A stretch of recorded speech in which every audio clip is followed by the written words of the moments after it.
Oke, sekarang kita jumpa lagi dengan speaker Jamo 2 in. Harga sekitar 45.000 di toko online. Kalian bisa cek link di deskripsi video ini.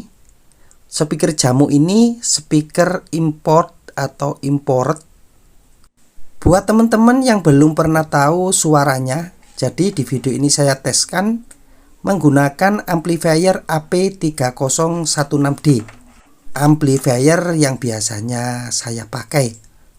Dengan harga 45.000, apakah speaker ini recommended sekali atau masih lebih bagus yang lainnya dengan harga yang sama? Speaker yang bentuknya kecil-kecil ini cocok sekali untuk musik box atau speaker Bluetooth, itu cocok sekali ya. Tetapi kita harus memilih speaker yang bagus supaya hasilnya juga bagus. Yang kita harapkan pastinya itu yang murah tapi yang bagus. Bukankah begitu ya? Jadi di video ini saya reviewkan, kalian pilih sendiri speaker mana yang cocok buat kalian.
Nah, dengan harga 45.000 saya rasa ini sangat murah ya, karena suaranya bagus, recommended, sepadan dengan kualitasnya, malah lebih bagus kualitasnya ya kalau harga segitu.